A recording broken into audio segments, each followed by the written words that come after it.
آئیے تمہیں کہانی دل آویز سناؤں، اسلام کے عروج اور بانک پن کی مختصر کہانی آپ دیکھ لیں کہ حضور جب جلوہ فراز ہوتے ہیں مکے میں تو اللہ کا گھر 365 بتوں سے بھرا ہوا ہے۔ وہ دنیا کے اندر خدا کا پہلا گھر اور 365 بتوں کا قبضہ ہے اس گھر کے اوپر۔ پھر حضور آئے اور دعوت دین دی اور آقا کریم علیہ السلام نے ان بتوں کے لوث سے کعبہ کو پاک کیا۔ کہانی اتنی دل آویز ہے کہ حضور نبوت کے اعلان کے 13 سال گزارنے کے بعد جب مکے سے ہجرت کر کے مدینہ روانہ ہوئے تو مسلمانوں کی تعداد 100 سے متجاوز نہیں تھی۔ جن لوگوں نے ہجرت کی ہے تاریخ پڑھیں۔ سن 2 ہجری کو بدر کے مقام پہ حق اور باطل کا پہلا ٹکراؤ ہوتا ہے۔ مسلمانوں کی تعداد 313 تھی۔ جو لوگ گھروں میں تھے ان کی تعداد بھی ساتھ شامل کر لیں، بچے اور خواتین بھی شامل کر لیں، 600-700 لوگ بنتے ہوں گے۔ اور 8 ہجری کو فتح مکہ ہوا اس واقعہ کے 6 سال بعد۔ تو فتح مکہ کے موقع پہ مسلمانوں کی تعداد جو سپاہیوں کی تھی وہ 10,000 تھی۔ اور پھر 8 ہجری کو یہ واقعہ ہوا ہے تو 10 ہجری کو حجۃ الوداع ہوتا ہے۔ 10 ہجری کو حضور کے سامنے جو لوگ بیٹھ کے خطبہ سن رہے تھے ان کی تعداد 1,44,000 تھی، اور جو گھروں میں لوگ شامل تھے ان کو بھی ملائیں تو 6 لاکھ تک پہنچتی ہے۔ حضرت صدیق اکبر رضی اللہ تعالیٰ عنہ 2 سال 2 ماہ اور کچھ دن تخت خلافت پہ رہے ہیں، اور آپ کے ادوار کی فتوحات کو اگر اس کی ایوریج نکالیں تو ایک دن میں 80 مربع میل علاقہ روزانہ فتح ہوتا ہے۔ حضرت عمر کا دور دیکھیے، حضرت عمر کے زمانے میں اسلامی حدود 23 لاکھ مربع میل تک پھیل گئی ہیں۔ محمد بن قاسم جب سندھ میں آیا ہے تو یہ بہت بعد کی کہانی نہیں ہے، یہ 92 ہجری کی کہانی ہے۔ ابھی صحابہ موجود تھے۔ ادھر اندلس کے دروازے پہ طارق بن زیاد دستک دے رہا ہے تو وہ تابعی ہے، اور یہ بھی 92 ہجری کی کہانی ہے۔ ادھر سندھ تک مسلمان پہنچ گئے، ادھر وہاں تک پہنچ گئے۔ آپ چائنا میں جا کے دیکھیں، حضرت سعد بن ابی وقاص صحابی کی قبر وہاں ہے، وہ وہاں تک پہنچے۔ ماوراء نہر کا علاقہ بھی فتح ہو گیا، ادھر آرمینیا تک پہنچے۔ یہ تھوڑے سے عرصے کے اندر عظیمتوں کی کیسی داستان رقم کی۔ اقبال تڑپ کے کہتا ہے، دی ازانے کبھی یورپ کے کلیساؤں میں، کبھی افریقہ کے تپتے ہوئے صحراؤں میں، دشت و دشت دریا بھی نہ چھوڑے ہم نے، بحر ظلمات میں دوڑا دیے گھوڑے ہم نے۔ آج دیکھیں جا کر کے جبل طارق کو، جہاں وہ 500 قدوسی وہاں نکلے تھے، وقت کے حکمران نے اپنے جاسوس کو بھیجا، دیکھ کیا وہ کون لوگ ہیں، کہاں سے آئے ہیں اور کتنی تعداد ہے۔ تو جا کر کے جاسوس نے کہا پتہ نہیں زمین سے نکلے ہیں یا آسمان سے اترے ہیں، اور ان کی تعداد 500 سے آگے پیچھے ہے۔ اور پھر ان 500 لوگوں نے یورپ کے دروازے میں داخل ہو کر کے حق اور باطل کے اس مارکے کے اندر وہ عظیمت کی داستانیں رقم کی کہ اقبال خراج پیش کرتے ہوئے کہتا ہے، یہ غازی یہ تیرے پر اسرار بندے جنہیں تو نے بخشا ہے ذوق خدائی، دو نیم ان کی ٹھوکر سے صحرا و دریا، سمٹ کر پہاڑ ان کی ہیبت سے رائی، دو عالم سے کرتی ہے بیگانہ دل کو، عجب چیز ہے لذت آشنائی، شہادت ہے مطلوب و مقصود مومن، نہ مال غنیمت نہ کشور کشائی۔ وہ کہانی کتنی دل آویز ہے۔ اے سرزمین اندلس ہے یاد تجھ کو، تھا تیری ڈالیوں پہ کبھی آشیاں ہمارا، چین و عرب ہمارا، ہندوستان ہمارا، مسلم ہے ہم، وطن ہے سارا جہاں ہمارا۔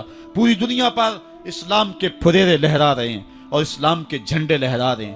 حضرت عمر رضی اللہ تعالی عنہ کا زمانہ ہے جب یروشلم فتح ہوا۔ حضرت ابو عبیدہ بن جراح رضی اللہ تعالی عنہ حضرت عمر کو دعوت دیتے ہیں کہ آپ مدینے سے چلیں اور یروشلم میں پہنچیں۔ حضرت عمر مدینے سے چلتے ہیں، کتنا بڑا قافلہ لے کر کے، کتنا پروٹوکول ہے۔ حضرت عمر اکیلے اور ساتھ ایک غلام، اور اونٹ بھی ایک، باری باری سوار ہوتے ہیں، کبھی غلام سوار ہوتا ہے کبھی عمر سوار ہوتے ہیں۔ حکمران تو وہ تھے لوگوں کی دہلیز پہ امن دینے والے، لوگوں کی چوکھٹ پہ جو ہیں وہ نور بانٹنے والے۔ آج کے حکمرانوں نے تمہیں رمضان المبارک کے اندر لوڈ شیڈنگ کا پیکج دیا ہے، اور آج بچے بھی تڑپ رہے ہیں اور جوان بھی سسک رہے ہیں، اور ماہ سیام میں جن اذیتوں میں قوم کو مبتلا کر دیا ہے وہ کسی سے مخفی نہیں ہے۔